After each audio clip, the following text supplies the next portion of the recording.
Mission church में आप सभी का स्वागत करते हैं। और आइए आज के दिन में हम लोग परमेश्वर के वचन से सीखेंगे और परमेश्वर के वचनों के जरिए से हम आशीर्वाद प्रदान करेंगे। आइए हम परमेश्वर के वचन को सुनने से पहले हम अपनी आंखों को बंद करें और प्रार्थना करेंगे कि परमेश्वर हमें समझ दे और ये बातें हम अपने जीवन में लागू करने वाला बन सके और परमेश्वर के राज और महिमा के लिए इस्तेमाल होने के लायक परमेश्वर हमें बना सके। प्रभु यीशु, आपके नाम से आपके चरणों में आते हैं धन्यवाद के साथ। इस वक्त प्रभु आपका वचन जब खुलता है हमारे जीवन को प्रभु आशीषित करता है और आपका वचन में जीवन है। परमेश्वर इस समय प्रार्थना करते हैं कि हम सबों को समझ की आत्मा प्रदान करें ताकि आपके महिमा के लिए इस संसार में इस्तेमाल होने के लायक हो सके। और प्रभु ये अद्भुत वचन, ये आशीष की वचन हमारे जीवन को सुधारने, सिखाने और मजबूत करने और नई आशा में ले चलने के लिए जो मजबूत करेगा परमेश्वर, हम लोग आत्मिक, शारीरिक, मानसिक, बौद्धिक रीति से आपके अनुग्रह में बढ़ चले। पिता यीशु मसीह के नाम से आपके हाथ में सौंपते हुए इस विनती को मांगते हैं, आमीन। आज जो हम लोग सीखने जा रहे हैं, जो हम लोग आज बात करने जा रहे हैं, जो विषय के ऊपर हम लोग देखने जा रहे हैं, वो विषय है आनंद, जॉय, परमेश्वर का आनंद। हम जितने भी विश्वास करने वाले लोग हैं, जितने भी परमेश्वर के साथ हम लोग चल रहे हैं, विश्वास किए हैं, उद्धार और मुक्ति को पाए हैं, परमेश्वर हमारे जीवन को चाहता है कि हम परमेश्वर में खुश और आनंदित रहें, आनंद रहें। और हम उस वचनों के साथ शुरुआत करेंगे जो पौलुस फिलिपियों 4:4 में कहा कि प्रभु में सदा आनंदित रहो। मैं फिर कहता हूँ, आनंदित रहो। परमेश्वर का वचन हम सभी को बार बार आनंदित रहने के लिए कहता है। परमेश्वर का वचन हम सभी को बार बार आनंदित रहने के लिए कहता है। लेकिन क्यों? इसके पीछे बहुत बड़ी राज है, इसके पीछे बहुत बड़ी शक्ति है। क्यों? क्योंकि हमारी असली ताकत आनंद में है, हमारी असली शक्ति आनंद में है, हमारी असली ताकत आनंद में है। शक्ति के बिना शत्रु से हम नहीं लड़ सकते, शक्ति के बिना हम शत्रु का सामना नहीं कर सकते, शक्ति के बिना हम कोई काम को नहीं कर सकते जो हम करना चाहते हैं। परमेश्वर के वचन के जरिए से जकरिया उसका 2 अध्याय उसका 10 वचन को लिखा है। मेहरबानी से कोई निकाल करके पढ़ेंगे। वहाँ पे लिखा है, आनंद करो, गाओ, तब तुम्हारे बीच में परमेश्वर कहता कि मैं निवास करूँगा। आनंद करो, आनंदित रहो, परमेश्वर के लिए गीत गाओ और परमेश्वर आपके बीच में उतर आएगा। ये आनंद के ताकत का राज है। इसीलिए शिक्षा, बाइबल की शिक्षा, बाइबल का प्रकाशन हमारे जीवन को आनंदित रहने के लिए हमें प्रोत्साहन देती है। आनंद रहने के लिए, आनंद जीवन बिताने के लिए, खुश रहने के लिए हमारे जीवन को कहता है। मेहरबानी से जल्दी से कोई पढ़ दे जिनको मिल गया है। ये सियोन ऊंचे स्वर से गा और आनंद कर, क्योंकि देख मैं आकर तेरे बीच में निवास करूंगा। यहोवा की यही वाणी है, परमेश्वर की यह वाणी है।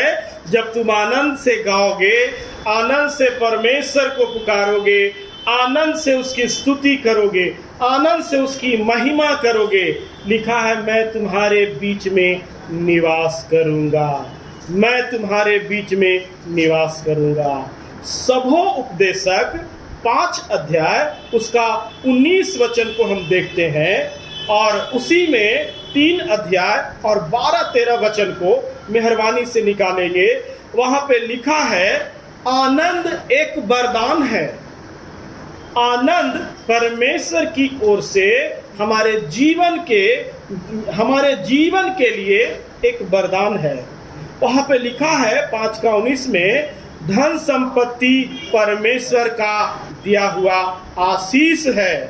आनंद करो, आनंद तुम्हें शक्ति देगा। यह परमेश्वर का वरदान है।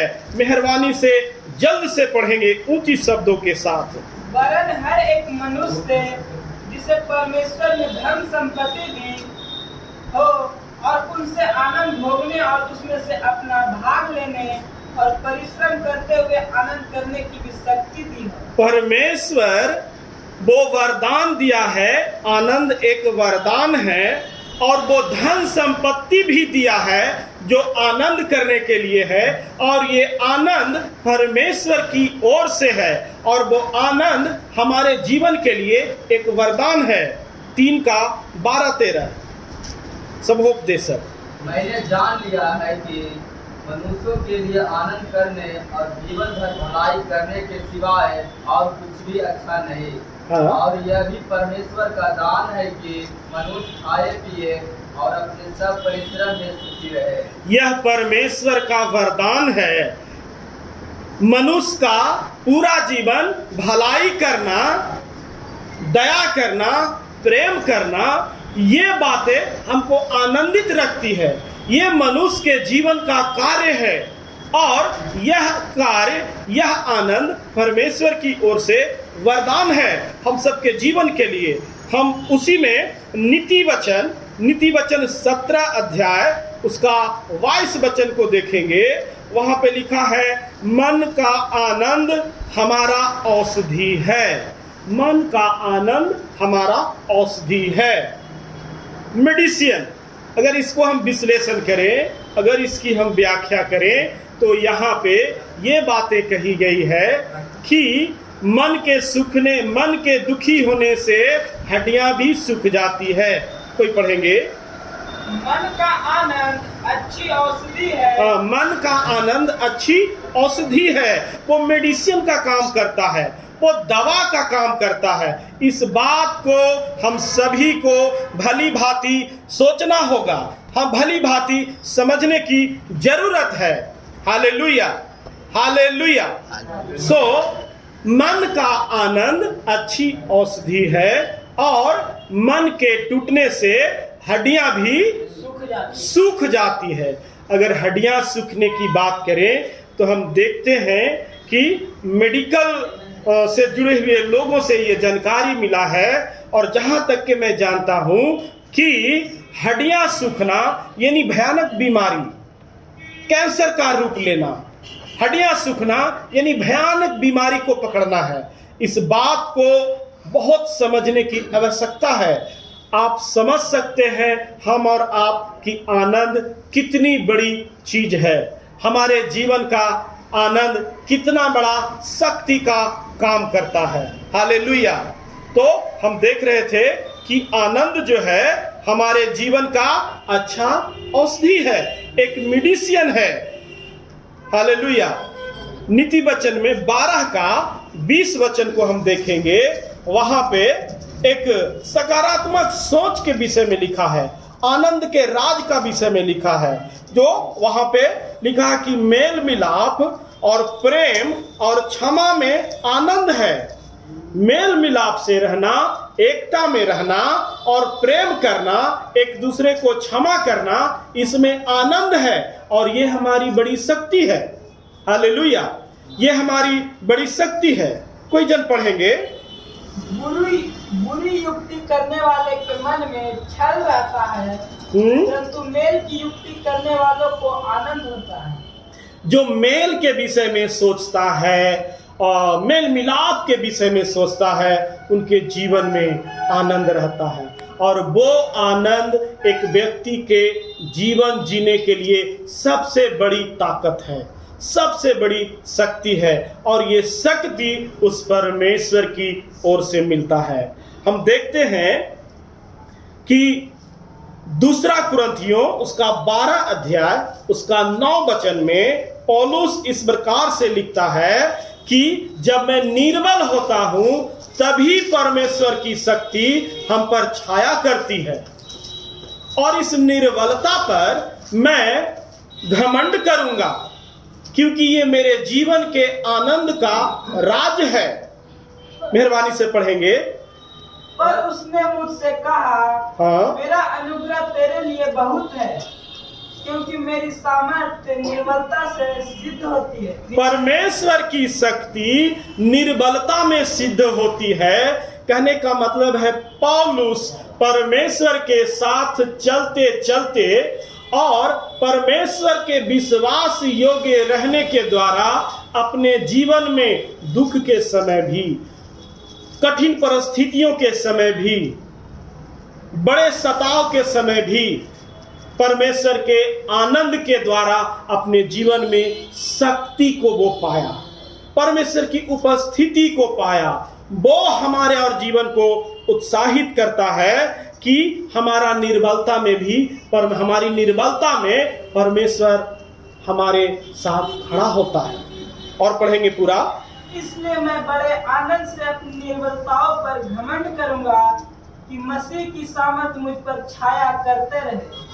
मैं इस निर्बलता में, इस कमजोरी में, इस निराशा में, इस दुख की घड़ी में मैं आनंद के साथ घमंड करूंगा, आनंद के साथ घमंड करूंगा कि ये परेशानी लगातार बना रहे।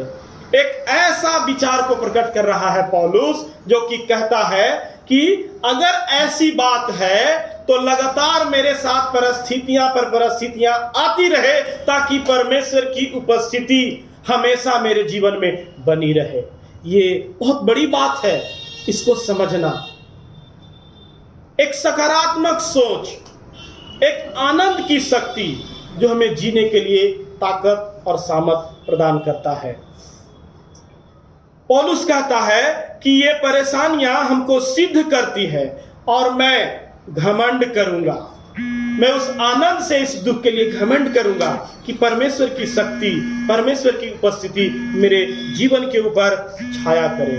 गलातियों 5 अध्याय उसका 22 वचन को हम पढ़ते हैं। वहां आत्मा का फल में भी इस बात को शामिल किया गया है। कोई जन पढ़ेंगे। आत्मा का फल में भी इस बात को शामिल किया गया है कि आनंद जो है उस आत्मा का फल में से एक है जो आनंद है। हालेलुया। पढ़ेंगे। और आत्मा का फल प्रेम, आनंद, शांति, धीरज, कृपा, भलाई, विश्वास, नम्रता और संयम है। हालेलुया।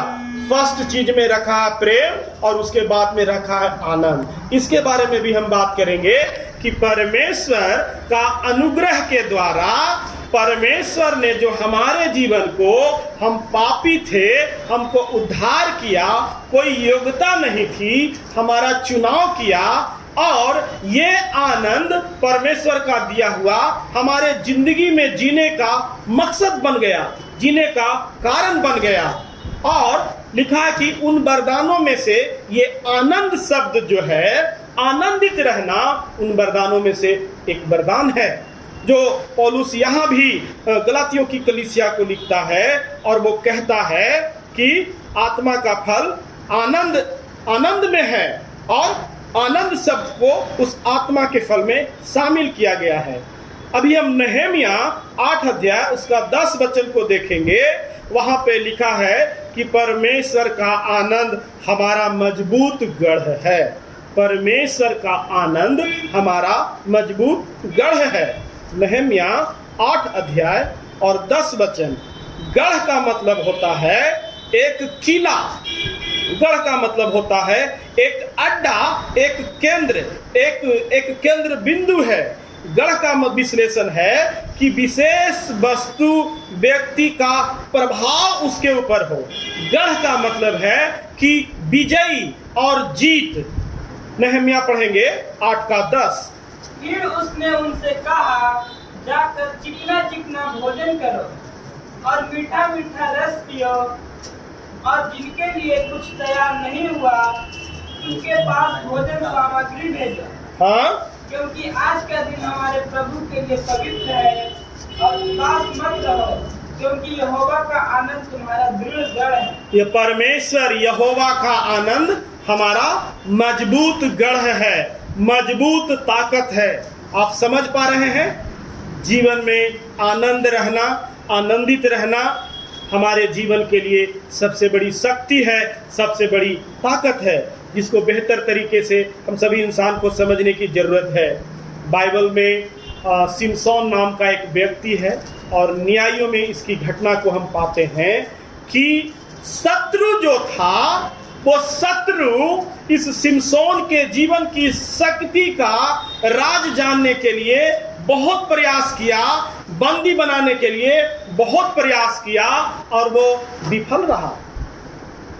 लेकिन जैसे ही उस शत्रु को जाल में ये फंसता है, सिमसोन अपने जीवन के उस शक्ति का राज को बता देता है, अपने उस आनंद की शक्ति के बारे में बता देता है और शत्रु उसको कब्जा करने में, बंदी बनाने में सफल हो जाता है।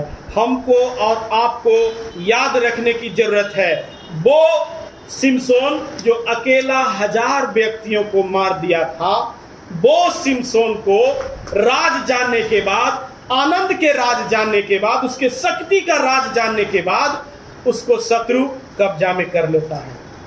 हमको और आपको याद रखने की जरूरत है, अगर हम और आप शत्रु को डराना चाहते हैं, उसको कमजोर करना चाहते हैं, अपने जीवन में आप आनंदित रहें, अपने जीवन में आप आनंदित रहें। हम देखते हैं कि हम सभी को कभी न कभी शत्रु हमारे जीवन को खंडन किया है, करने की कोशिश करते रहता है और लगातार इसके ऊपर काम करते रहता है। हम सब लोग को इस बात को समझने की जरूरत है कि हमारे जीवन के आनंद को शत्रु, जो सबसे बड़ा चोर है, हमारे आनंद को चुराना चाहता है, हमारे आनंद को खंडन करना चाहता है और इसको चुराने के लिए हमारे पीछे पड़ा रहना चाहता है और इसको खत्म करना चाहता है, क्योंकि हमारी शक्ति के स्रोत को वो बंद करना चाहता है ताकि आसानी से हमें भी हरा सके। उस सिमसोन के समान सो अपने जीवन में आनंदित रहे, परमेश्वर के साथ चले, परमेश्वर में विश्वास करे, एक दूसरे को प्रेम करने के संबंध में सोचे, अपने जीवन में आनंद रहे। हमारे जीवन में हमने देखा कि आनंद रहना हमारा जीवन का जो है, आनंद का जो शक्ति है, वो एक मेडिसिन का काम करता है, वो एक औषधि का काम करता है। सो हम सभी को इन बातों को समझने की आवश्यकता है। शत्रु वह ऐसी चीजों को हमारे सामने कभी कभी लेकर के आता है कि हम अपने आनंद को गवा दे, ऐसी परिस्थितियों को लेके आता है कि हमारे जीवन का आनंद समाप्त हो जाए।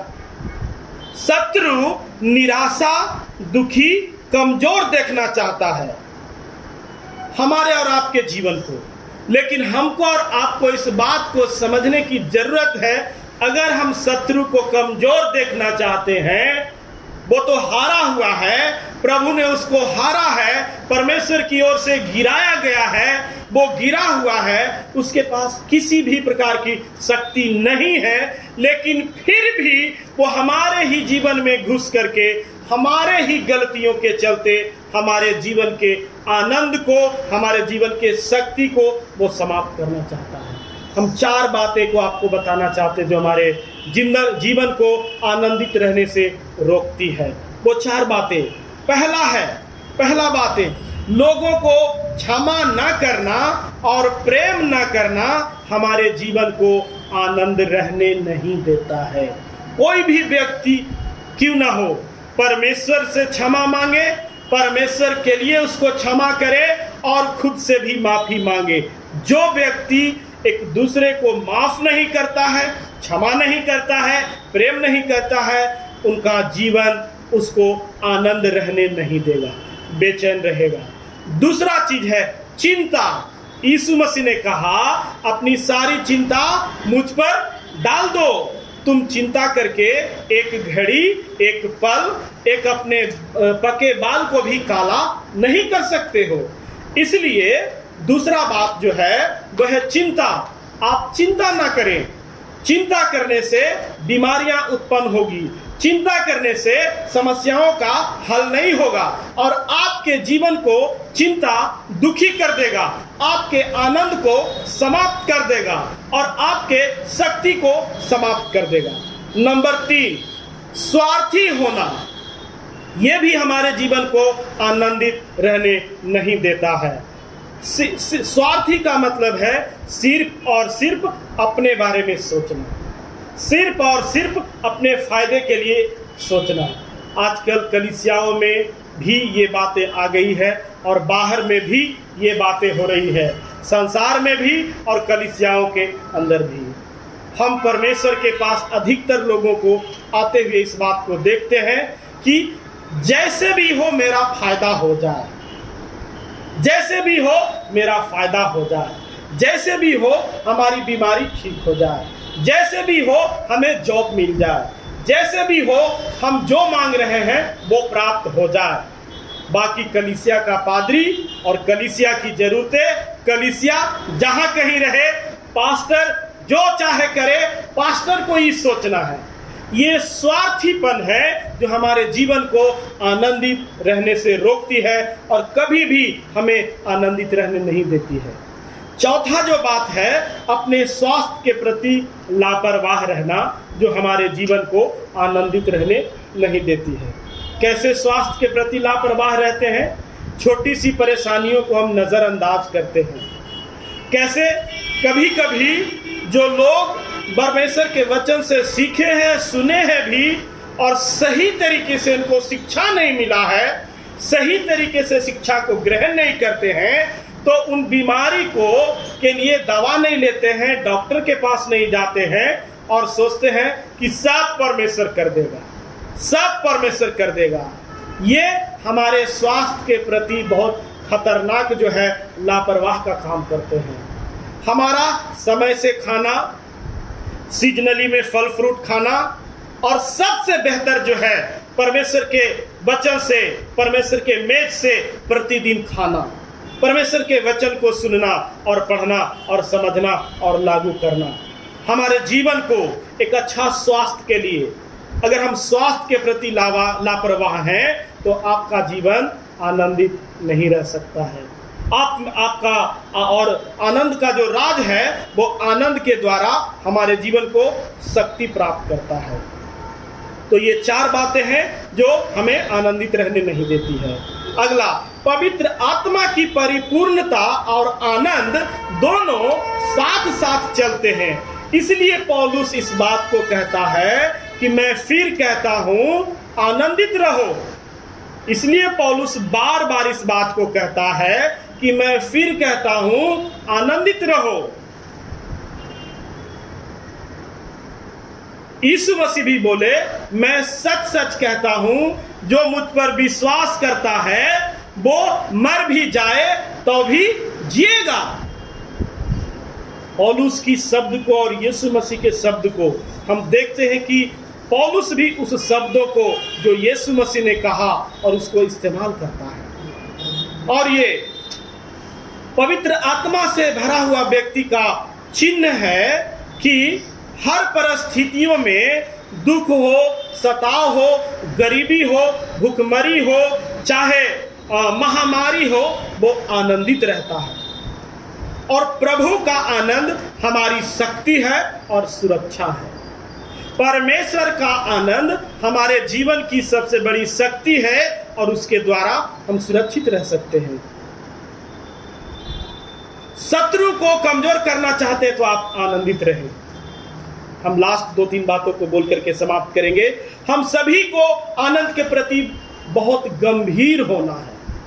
हम सभी को अपने जीवन को आनंदित रखने के प्रति बहुत ही गंभीर होना है। यदि हम आनंदित ना रहें तो शत्रु हमारी उपजाऊ जीवन को रौंद डालेगा। यदि हम आनंदित न रहें, शत्रु हमारे उपजाऊ जीवन को रौंद डालेगा। और यह सच्चा आनंद परमेश्वर देता है, प्रभु यीशु मसीह देता है। हालेलुया। और यह आनंद प्रार्थना के द्वारा आपको मिलता है। परमेश्वर की संगति करने के द्वारा आप आनंदित रह सकते हैं। वचन में पढ़ करके, शिक्षा को पा करके आप आनंदित रह सकते हैं। एक दूसरे से मेल मिलाप और प्रेम से यह आनंद हमारे जीवन में आता है। तो जो विषय के लिए हमने बताया कि हमारा जीवन में आनंदित रहना और आनंद होना बहुत बहुत हमारे जीवन का शक्ति का काम करता है। इसलिए खुश रहें, आनंदित रहें। परमेश्वर आप सभी को आशीर्वाद प्रदान करे इन वचनों के द्वारा। आइए हम प्रार्थना करें। परमेश्वर आपका धन्यवाद इस संदेश के लिए, इस वचन के लिए जो आपने प्रभु इस विषय के जरिए से हम सभी को आपने ये सिखाया, ये शिक्षा प्रदान किए कि परमेश्वर हम अपने जीवन में कैसे आनंदित रह सकते हैं परमेश्वर पिता। और प्रभु शत्रु को हम कमजोर करना चाहते हैं तो हम अपने जीवन में आनंदित रहें। परमेश्वर हर एक सुनने वाले कान इस समय जो सुन रहे हैं, देख रहे हैं प्रभु, किसी भी प्रकार से किसी भी प्रकार के दुख और परेशानी इनके जीवन को रोक रखी है, शत्रु ने खंडन करके रखा है, बांध के रखा है। यीशु मसीह के नाम से हुक्म देते हैं वे आज़ाद हो जाने पाए और जो आनंद आपने दिया है परमेश्वर पिता वो इनके जीवन में इसी समय कार्य करने पाए पिता। आपके बच्चे ये समझने पाए कि जगत का उद्धार करता, जगत को सृष्टि करने वाला परमेश्वर हमको चुना है, इसलिए वे आनंदित रहे। परमेश्वर अपने जीवन में आनंद को महसूस करे। और ये सारी बातें पिता आपकी प्रार्थना और वचन और आपके संगति के द्वारा मिलता है। धन्यवाद देते हैं इस समय के लिए। हम सबको प्रभु अपने अनुग्रह में रखिए और इस्तेमाल होने के लायक हमें बनाइए और आपका आनंद परमेश्वर हर एक के जीवन के ऊपर यीशु मसीह नासरी के नाम से बना रहने पाए पिता। सब कुछ आपके हाथ में सौंपते हुए धन्यवाद और विश्वास के साथ यीशु मसीह के नाम से मांगते हैं। स्वर्ग राज में सुने और दया से ग्रहण करें। सारे बोलेंगे आमीन। बहुत बहुत धन्यवाद। इस संदेश के जरिए से परमेश्वर आप सभी को आशीष दे। जय मसीह की।